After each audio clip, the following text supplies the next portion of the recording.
രാധേ കൃഷ്ണ. ഇന്നത്തെ നിങ്ങളുടെ universal message എന്താണെന്ന് നോക്കാം. ഇന്ന് നിങ്ങൾക്ക് ലഭിച്ചിരിക്കുന്നത് 3 ഓഫ് സോർഡ്സ് എന്ന കാർഡാണ്. അതായത് ഒന്നുകിൽ മറ്റുള്ളവരാൽ നിങ്ങൾക്ക് ഉണ്ടാകുന്ന നിരാശയോ വഞ്ചനയോ അല്ലെങ്കിൽ വേദനകളെയോ അല്ലെങ്കിൽ നിങ്ങൾ പ്രതീക്ഷിച്ച പോലെ അല്ലെങ്കിൽ വിചാരിച്ച പോലെ മറ്റുള്ളവർ നിങ്ങളോട് പെരുമാറാതെ വരുമ്പോഴും നിങ്ങൾ പ്രതീക്ഷിച്ച രീതിയിൽ ബിസിനസ്സിലോ ജോലിയിലോ ഒക്കെ മുന്നോട്ട് പോവാതെ ഇരിക്കുമ്പോഴുണ്ടാകുന്ന നിരാശയൊക്കെയാണ് ഇവിടെ സൂചിപ്പിക്കുന്നത്. അങ്ങനെ നിരാശയോടെ ജീവിക്കാതെ നിങ്ങളുടെ വിഷമങ്ങളെ തരണം ചെയ്ത് നെഗറ്റീവ് ചിന്തകളെ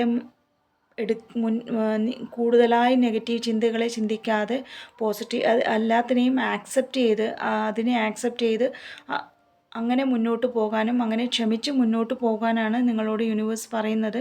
അങ്ങനെ മുന്നോട്ട് പോകുമ്പോൾ നിങ്ങൾക്ക് എന്ത് ഗൈഡൻസാണ് യൂണിവേഴ്സ് തരുന്നതെന്ന് ചോദിച്ചപ്പോൾ വന്നത് ഏസ് ഓഫ് കപ്പാണ്.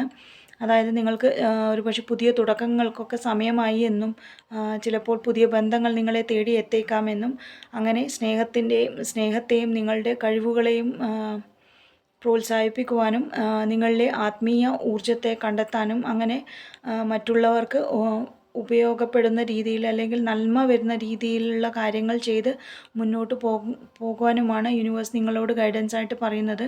അങ്ങനെ മുന്നോട്ട് പോകുമ്പോൾ എന്ത് ശ്രദ്ധിക്കണം, എന്ത് ആക്ഷൻ എടുക്കണം എന്ന് ചോദിക്കുമ്പോൾ വന്നത് ക്യൂൻ ഓഫ് വോൺസ് എന്ന കാർഡാണ്.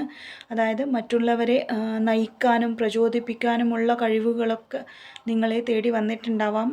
അങ്ങനെ അവയൊക്കെ ഉപയോഗിച്ച് ആത്മവിശ്വാസത്തോടെ സ്വന്തം പദ്ധതികളുമൊക്കെ ആയി പൂർണ്ണ വ്യക്തിത്വത്തോടെ അതൊക്കെ ഉപയോഗിച്ച് ഭയപ്പെടാതെ മുന്നോട്ട് പോവുകയാണെങ്കിൽ തീർച്ചയായും നിങ്ങൾക്ക് സത്യസന്ധതയോടെയും ദയോടെയും മുന്നോട്ട് പോയാൽ തീർച്ചയായും നിങ്ങൾക്ക് ലക്ഷ്യം കണ്ടെത്താനാവുമെന്നും യൂണിവേഴ്സ് നിങ്ങളോട് പറയുന്നു. താങ്ക്